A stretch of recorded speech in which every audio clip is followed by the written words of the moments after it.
Hello friends. ये MCQ एक gravitational forces से रिलेटेड एमसीक्यू है। मतलब ग्रेविटेशनल फोर्सेस का बॉडी के ऊपर होने वाला इफेक्ट, फिजियोलॉजिकल इफेक्ट। तो let's see, redout is the manifestation of which of the following, ऐसा एमसीक्यू है। और exposure to positive G, positive gravitational force, और एक्सपोजर टू नेगेटिव जी, और exposure to high barometric pressure, और exposure to low barometric pressure. कभी सुना है आपने ये फ्रेज रेड आउट? देखो, ब्लैकआउट ये टर्म हमने कई बार सुनी होगी, मतलब क्योंकि ये कॉमन ऑकरेंस है, कॉमन पॉपुलेशन में होता है। रेड आउट ये बहुत कॉमन ऑकरेंस नहीं है, और ये कॉमन पॉपुलेशन में भी मतलब कॉमनली होने वाली चीज नहीं है, इसलिए शायद आपने सुना ना हो। इसका आंसर आ रहा है आपको? अच्छा, इसका आंसर निगेटिव जी है। It is the effective of negative gravitational force. तो ये ऑब्वियसली ये तो कॉमनली होने वाली चीज है नहीं, तो कॉमन फ्रेज भी नहीं है, तो आपने सुनी नहीं होगी, तो इसमें कोई बड़ी बात नहीं है। लो बैरोमेट्रिक प्रेशर आपको पता है, उसमें मतलब माउंटेन्स में जाते हैं तो उससे होता है hypoxia, breathlessness. High barometric pressure होता है, आपको पता होगा, जब डीप सी डाइविंग करते हैं तो वहां पे, तो ये तो थोड़ा सा कॉमन है। और उसमें साइंस आते हैं नाइट्रोजन बबल्स के, मतलब chokes, bends etcetera. Positive G, positive gravitational force, उससे होता है ब्लैकआउट। और इस एमसीक्यू का आंसर, रेड आउट का आंसर है negative G. So let's understand the concept of gravitational forces acting on the body. और जैसा कि मैंने लिखा है, blackout and red out. Let's see the positive gravitational force.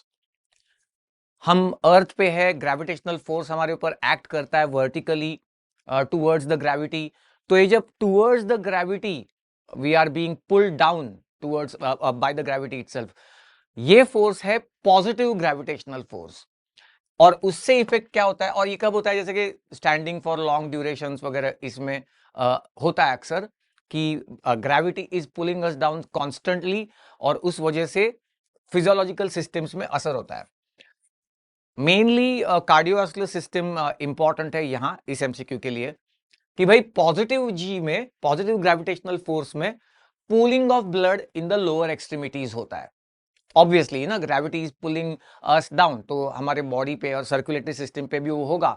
तो there is pooling of blood in the veins and capillaries of the lower limb. अब वहां pooling of blood होने की वजह से, वहां पे ब्लड सारा एक्यूमुलेट होने की वजह से, venous return to the heart will decrease, है ना, क्योंकि ग्रेविटी तो नीचे की तरफ खींच रही है, तो जो venous return to the heart आना है वो कम होता है।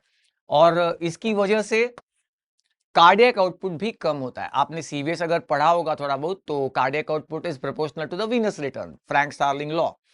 तो कार्डियक आउटपुट कम होता है, और सेरेब्रल ब्लड फ्लो, यानी upper parts of the body जो है, हार्ट के ऊपर वाले पार्ट्स, क्योंकि heart has to pump against gravity ना, तो कार्डियक आउटपुट कम हुआ है, तो यहां ऊपर के पार्ट्स में ब्लड फ्लो और परफ्यूजन प्रेशर कम होने लगता है, कम हो जाता है। इसकी वजह से देयर इज फेंटिंग, मतलब ऐसे आंखों के सामने अंधेरा छाना, सुना है आपने? बिल्कुल सुना होगा, आंखों के सामने अंधेरा छा जाता है, और फिर डिजीनेस फॉलोड बाय फेंटिंग। और इसलिए क्योंकि ये अंधेरा छा जाता है, it is called as blackout. So blackout is the result of positive G, positive gravitational force. अब देखते हैं इफेक्ट ऑफ निगेटिव जी और हमारे एमसीक्यू का answer. Negative G is acceleration in the direction opposite to that of gravity. यानी gravity नीचे की तरफ खींच रही है हमारी बॉडी को, लेकिन हमारा एक्सेलरेशन अगर उसके ऑपोजिट दिशा में है, तो फिर there will be negative gravitational effect. अब ये कब होता है? ये कॉमन सिचुएशंस नहीं है, खास करके ना ये पायलट्स में वगैरह देखी गई है। पायलट्स में जब वो जैसे एयरक्राफ्ट को मनूवरिंग कर रहे हो, एयरक्राफ्ट को ऐसा उन्होंने मनूवर करके इन्वर्ट कर दिया हो, इन्वर्टेड फ्लाइट, देखा होगा आपने कभी कभी पायलट्स को ऐसा करते हुए, डेमोन्स्ट्रेशन करते हुए। या फिर एकदम रैपिडली डिसेंट हो रहा हो, रैपिडली एयरक्राफ्ट नीचे आ रहा हो, या फिर एयरक्राफ्ट को मनूवर करते हुए उल्टा किया हो, ऐसे वक्त होता है निगेटिव ग्रेविटेशनल इफेक्ट। यानी ग्रेविटी नीचे की तरफ है, तो हमारा जो है ऊपर की तरफ खिंचाव, अब इसकी वजह से क्या होता है, देखो एक बात समझना, सिंपल चीज है कि इसका इफेक्ट जो है वो पॉजिटिव जी के बिल्कुल उल्टा होगा।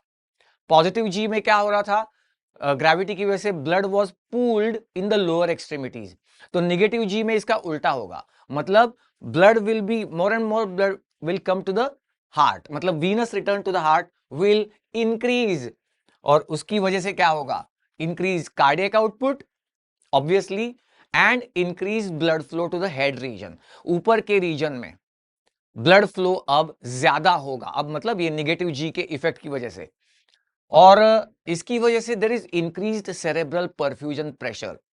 आपने कभी ये एहसास किया होगा, अगर शीर्षासन करते हैं या ऐसा कुछ आपने भी मनूवर किया होगा, तो आपने ये एहसास किया होगा कि ऊपर वाले पार्ट में बहुत सारा ब्लड जमा होने लगता है, हेड रीजन में काफी ब्लड एक्यूमुलेट होता है, उसका प्रेशर भी बढ़ जाता है, ब्लड का प्रेशर भी बढ़ जाता है, cerebral perfusion pressure increases, and there is engorgement of blood in the vessels.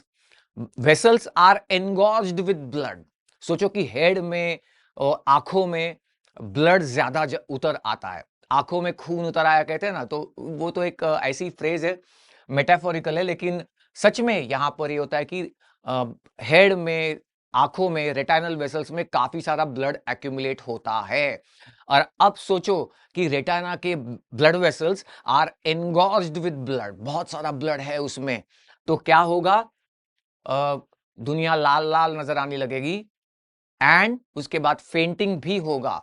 तो जैसे आंखों के सामने अंधेरा छाने के बाद फेंटिंग हो रहा है तो उसको ब्लैकआउट कहा गया, वैसे ही आंखों के सामने लाली दिखने पर और फिर फेंटिंग होने पर उसको कहा गया रेड आउट। तो ये था इसका answer. There may be loss of vision also, हा, मतलब apart from this redout because of engorgement of blood in the retinal vessels, retina के वेसल्स में, आंखों के वेसल्स में, there may be haemorrhage in the eyes, इतना pressure बढ़ जाता है दिमाग के ब्लड वेसल्स में और रेटाना के वेसल्स में कि हेमरेज भी हो सकता है आंखों में। उसके अलावा फिर डिजीनेस, लाइट हेडेडनेस फील होता है, फेशियल स्वेलिंग, क्योंकि यहां सारा ब्लड एक्यूमुलेट हुआ है तो वहां से थोड़ा सा फ्लूइड का वेसल्स के बाहर जाना, तो facial swelling and loss of consciousness. So these are the effects of negative G, और ये इस एमसीक्यू का आंसर था। ऐसे एमसीक्यूज हम रेगुलरली डिस्कस करते हैं हमारे चैनल पे, तो अब तक अगर चैनल को सब्सक्राइब ना किया हो तो अब कर लेना।